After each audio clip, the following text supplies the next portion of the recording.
Salam sepak bola, teman-teman netizen atau warganet yang saya hormati semuanya. Welcome back ke konten terbaru dari channel YouTube Triple B. Dan di konten terbaru hari ini saya ingin membahas tentang Liga 1 musim 2024-2025 yang akan dimulai besok malam dengan pertandingan pembuka antara juara bertahan Persib Bandung versus tim yang baru promosi PSBS Biak yang rencananya akan dimulai pukul 19.00 waktu Indonesia Barat. Tapi saya tidak ingin membahas tentang pertandingan pembuka tersebut. Namun saya ingin memberikan analisa saya terkait dengan 5 tim yang menurut versi saya punya peluang yang besar untuk menjadi juara dari Liga 1 musim depan. Tentu teman-teman punya versi kalian masing-masing. Nah silakan teman-teman bisa memberikan komentar kalian terkait dengan pilihan kalian tentang tim mana saja yang punya peluang untuk menjadi juara dari Liga 1 musim depan di kolom komentar di bawah konten ini. Tapi dengerin dulu dong analisa saya ya. Nah, yang menarik nih teman-teman, bahwa Liga 1 musim depan akan memakai format yang sama seperti biasanya, yaitu regular series. Artinya bagi tim yang ingin menjadi juara, mereka harus bisa berada di posisi puncak klasemen setelah 34 pertandingan. Tidak seperti musim lalu. Kalau musim lalu kan yang minimal sebuah tim harus berada di top 4 atau di posisi 4 besar agar bisa nanti lolos ke yang namanya Championship Series agar bisa bersaing lagi untuk menjadi juara. Jadi, feeling saya musim depan Liga 1 akan semakin ketat. Nah, kalau menurut saya teman-teman, ada 5 tim seperti yang tadi saya katakan yang punya peluang yang besar untuk menjadi juara. Saya mengatakan peluang, bukan kepastian, ya. Jadi pertama-tama yang ingin saya bahas adalah betapa sulitnya untuk bisa menjadi juara dari Liga 1. Karena kalau saya perhatikan, ya saya harus melihat ya catatan saya, bahwa tim yang menjadi juara biasanya dari Liga 1 dengan format regular series itu adalah tim yang punya defensive record yang bagus. Contoh ya, saya berikan contoh dari musim 2022-2023. Pada saat itu yang menjadi juara itu adalah PSM Makassar yang punya defensive record yang bagus. Bukan yang terbaik, tapi yang bagus. Karena hanya kemasukan 28 gol dari 34 pertandingan. Plus tim ini juga produktif, bisa mencetak lebih dari 60 gol. Musim sebelumnya lagi, 2021-2022, yang menjadi juara adalah Bali United yang punya juga defensive record yang bagus. Bukan yang terbaik ya, defensive record yang bagus, yaitu kemasukan hanya 26 gol dari 34 pertandingan, tapi juga bisa mencetak banyak gol. 57 gol dari 34 pertandingan. Artinya untuk tim yang ingin menjadi juara dari Liga 1 musim depan dengan format regular series atau seperti biasanya bermain full competition sebanyak 34 kali, ya tim tersebut yang pertama-tama harus punya defensive record yang bagus, bukan yang terbaik. Ya lagi-lagi saya ulangi, bukan berarti harus kemasukan gol paling sedikit di antara tim-tim lainnya, enggak. Pokoknya punya defensive record yang bagus, artinya jangan sampai banyak kemasukan gol, tapi juga harus produktif untuk bisa mencetak banyak gol. Nah, gak gampang kan? Tapi ada 5 tim yang tadi sudah saya katakan, yang punya peluang yang besar untuk bisa menjadi juara. Nah, saya mulai ya. Tim pertama menurut saya yang punya peluang untuk menjadi juara adalah juara bertahan Persib Bandung. Ya, saya mengatakan ini bukan untuk menarik perhatian teman-teman, yang saya tahu mayoritas di antara teman-teman yang merupakan subscriber dari Bola Bung Binder adalah fan dari Persib Bandung. Tapi saya mengatakan ini bukan untuk menyenangkan kalian, enggak. Kalau menurut saya, Persib punya peluang untuk mempertahankan gelar juara mereka. Karena pelatihnya masih sama, Boyan Hodak. Tapi ada penambahan kekuatan yang memang diperlukan Persib Bandung. Seperti di lini pertahanan, mereka sekarang punya Franca. Franca ini kan pemain asal Brazil, yang kalau saya lihat, cara bermainnya sangat tenang di lini pertahanan. Kemudian mereka juga ada pemain baru di tengah seperti Matteo Kosijan, yang menurut saya juga penampilannya tenang, fleksibel banget ini pemain. Ada Adam Alis, ya ini kan 2 pemain yang sangat penting. Ada juga Tyrone yang kembali ya dari masa pinjaman, tapi saya gak yakin dia akan mendapatkan slot. Mungkin juga dia akan dipinjamkan lagi ya, kecuali nanti dia bisa buktikan bahwa dia memang bisa mengikuti game plan dari Boyan Hodak. Kemudian di depan kita tahu masih ada David da Silva, masih ada Ciro Alves, tapi ada juga Dimas Derajat. Nah ini sangat penting, Persib punya skuad yang dalam. Jadi kalau ada pemain mereka yang bermain di lini depan kesulitan untuk mencetak gol, bisa masuk pemain dari bangku cadangan. Ini tentu memberikan opsi bagi Boyan Hodak untuk memainkan pemain lain dari bangku cadangan pada saat timnya deadlock dalam urusan mencetak gol. Karena musim lalu dalam beberapa pertandingan, pada saat Persib sulit mencetak gol, nah tidak ada opsi lain dari bangku cadangan ya yang bisa memberikan solusi. Dimas Derajat seharusnya bisa memberikan solusi tersebut karena dia sudah punya pengalaman yang cukup baik di Liga 1 sebelumnya. Dan juga dia adalah pemain tim nasional Indonesia. Selain itu juga ada Melson Lima. Ini menarik. Saya belum melihat permainan dia, tapi kemungkinan dia akan menjadi pelapis bagi Ciro Alves. Jadi kalau Persib saya melihat untuk setiap posisi mereka ada minimal 2 pemain. Dan memang sih banyak di antara teman-teman yang khawatir ya dengan posisi di fullback sebelah kanan. Karena kan selama ini yang diandalkan adalah hand-hand ya. Tapi saya pikir di sana kan ada juga Kakang Rudianto yang bisa dimainkan ya. Jadi saya pikir ya Persib Bandung ini punya skuad yang dalam dan juga materi pemain yang merata. Belum lagi di tengah mereka masih punya pemain seperti Rahmat Irianto, ada Maklok, ada juga Deddy Kusnandar. Masih ada Rian Kurnia yang bisa bermain di wing, masih ada Robi Darwis, pemain muda. Di penjaga gawang ada Teja Pakolam, ada Kevin Rimendoza. Iya, menurut saya Persib punya peluang yang besar untuk mempertahankan gelar juara. Ya, dan saya mengatakan ini karena saya tahu bahwa Persib punya kedalaman skuad dan juga kekuatan yang dahsyat yang belum mereka tunjukkan di Piala Presiden lalu.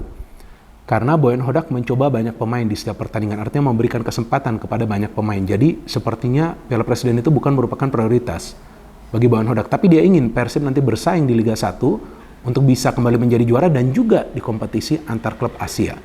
Dan tim kedua yang bagi saya punya peluang yang besar untuk menjadi juara adalah tentunya Borneo FC. Ini tim yang bagus sekali teman-teman. Saya kalau melihat cara bermain Borneo FC ini, saya sangat senang melihat cara mereka bermain. Taktis banget. Mereka akan bermain dengan slow possession, tapi tiba-tiba mereka akan bisa masuk ke ruang pertahanan tim lawan dan menciptakan peluang untuk mencetak gol. Dan mereka juga adalah tim yang mengandalkan compact football. Jadi dalam bertahan itu mereka akan melakukan pressing yang intens, sama sepertinya mirip seperti Persib Bandung. Cuma bedanya, kalau Borneo FC ini adalah tim yang akan banyak mengandalkan direct passing, karena mereka punya dua penyerang sayap yang lincah, seperti Stefano Lillipali, atau juga Terence Buhiri, atau juga ada di sana Sihran, ya, dan mereka punya satu target man. Nah kali ini target man-nya adalah Leo Gaucho. Nah Leo Gaucho ini memang penampilannya cukup baik ya di Piala Presiden lalu ya. Dan Borneo kan bisa lolos sampai ke final ya. Nah artinya ini tim yang memang perlu diperhitungkan juga. Plus mereka juga ada pemain baru seperti Berguinho. Saya lihat nih pemain skillful banget dengan kaki kirinya. Mereka masih punya Rivaldo, pemain muda. Dan di belakang mereka punya nih pemain yang bagus nih. Pemain yang membela timnas Burundi ya. Ndua Rugira, Christophe ya. Ini bagus sekali pemain ini. Ada juga Ronaldo defender yang cukup baik ya. Jadi pilihan mereka juga banyak. Plus penjaga gawang masih ada Nadio dan juga ada Dava Fasya, ada juga Angga Saputra. Nah, Borneo FC juga punya skuad yang dalam dan pelatih mereka Peter Huisler ini sangat baik. Dia bisa mengubah jalannya pertandingan pada saat dia melakukan perubahan taktik dan juga pada saat dia memainkan pemain dari bangku cadangan atau pengubahan taktik ya. Dan masih ada Ramani Tasnim juga pemain muda. Nah, mungkin yang harus dicari lagi adalah pemain di lini depan ya, karena mereka cuma punya dua striker nih, kecuali nanti ada Habibi Yusuf juga ya, dia bisa bermain di depan juga. Oke, so bagi saya tim kedua yang punya peluang untuk menjadi juara adalah Borneo FC. Tim ketiga adalah Persija Jakarta. Yes, Persija Jakarta. Walaupun musim lalu mereka gagal bersaing di papan atas, karena saya melihat tidak banyak perubahan dalam komposisi pemain Persija Jakarta, dan kelemahan mereka musim lalu yang utama adalah dalam urusan mencetak gol. Mereka tidak termasuk tim yang produktif. Maka itu mereka tidak bisa bersaing di papan atas. Dan saya harapkan Gustavo bisa fully fit, ya, fit 100% untuk bisa bermain full competition, ya, selama satu musim. Karena ini pemain yang sangat berbahaya. Dan juga saya harapkan dengan sekarang adanya pelatih asal Spanyol, Carlos Peña yang menggantikan Thomas Doll, dia juga bisa meningkatkan performa dari para pemain untuk membagi bola, ya, secara menyeluruh di atas lapangan. Jadi jangan cuma memberikan bola itu ke sektor sayap crossing. Itu tidak akan bermanfaat, apalagi jika yang bermain Gustavo, tapi harus lebih banyak bermain umpan terobosan.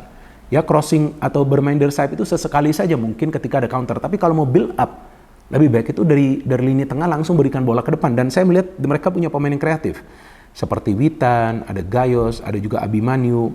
Plus ada juga nih pemain baru ya. Pemain baru mereka Bueno ya, kalau nggak salah namanya. Nah, saya nggak begitu terkesan sih dengan permainan pemain ini ya di Piala Presiden lalu ya. Tapi kita lihat nanti bagaimana dia bisa berkembang. Tapi masih ada Rizky Ridho, masih ada Ferrari, masih ada Hansa Muyama, masih ada Kudela. Jadi sebetulnya Persija punya pemain-pemain yang bagus. Tinggal bagaimana mereka bisa menyetel dan juga mencetak banyak gol. Plus defense mereka ini harus solid. Musim lalu sebetulnya tidak buruk juga defense dari Persija. Mereka cuma kemasukan berapa nih? 41 gol kalau nggak salah. Nah betul kan, 41 gol. Nggak banyak juga kemasukan gol mereka. Lebih banyak Bali United dan Madura yang kemasukan gol kan. Cuma dalam urusan mencetak gol ini mereka gak produktif, jadi mereka harus bisa banyak mencetak gol. Oke, tim keempat, ya ini tentu saja adalah Bali United. Karena memang mereka masih dilatih oleh Stefano Kugura. Ya, dan memang mereka melepas beberapa pemain mereka ya, tapi mereka mendapatkan pemain yang bagus juga. Seperti Everton yang sebelumnya bermain bagi PSM Makassar. Kemudian mereka ada juga di tengah nih ya, dua pemain asal Jepang ya, Kenzo Nambu dan juga Maruoka. Ini juga dua pemain yang bagus. Mereka masih punya Muhammad Rahmat, mereka masih punya Lutfi Kamal, mereka punya Sidik Saimima, mereka punya Rahmat Arjuna, pemain muda. Di belakang mereka punya Kadek Arel, punya Elias Dola. Mereka masih punya juga Andika Wijaya, penjaga gawang pun masih Adilson Maringa. Nah, saya juga menjagokan Bali United sebagai salah satu tim yang bisa menjadi juara. Jadi peluang, bukan kepastian. Dan setelah Persib, Borneo FC, Persija, dan juga Bali United, tentu tim terakhir yang saya mengunggulkan adalah Persebaya Surabaya.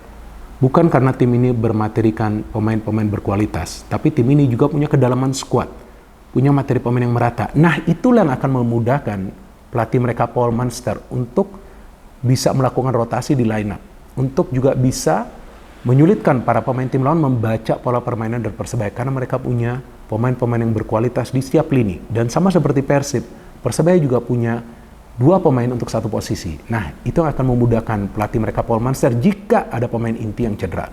Dan mereka sekarang punya target man yang sangat fleksibel pergerakannya, Flavio Silva. Mereka punya pemain yang kreatif juga di Rivera. Jadi teman-teman, feeling saya 5 tim ini akan bersaing di papan atas untuk bisa menjadi juara. Dan tentunya segalanya juga nanti bergantung kepada performa dari para pemain mereka. Nah, silakan teman-teman sekarang boleh isi kolom komentar di bawah konten ini tentang versi teman-teman, tim-tim mana saja yang punya peluang untuk menjadi juara. Dan bisa juga ada kuda hitam nanti ya. Dan kalau menurut saya kuda hitamnya itu bisa Dewa United loh. No hate, no politics. Tunggu dulu, saya nanti akan siaran pertandingan kedua. Pertandingan di hari kedua ya, antara Persija versus Barito dan juga nanti pertandingan antara Persebaya versus PSS Sleman. Saya gak siaran pertandingan Persib karena malamnya kemungkinan saya akan siaran pertandingan final Olimpiade cabang sepak bola putra antara Prancis versus Spanyol. No hate, no politics, only football. Salam sepak bola.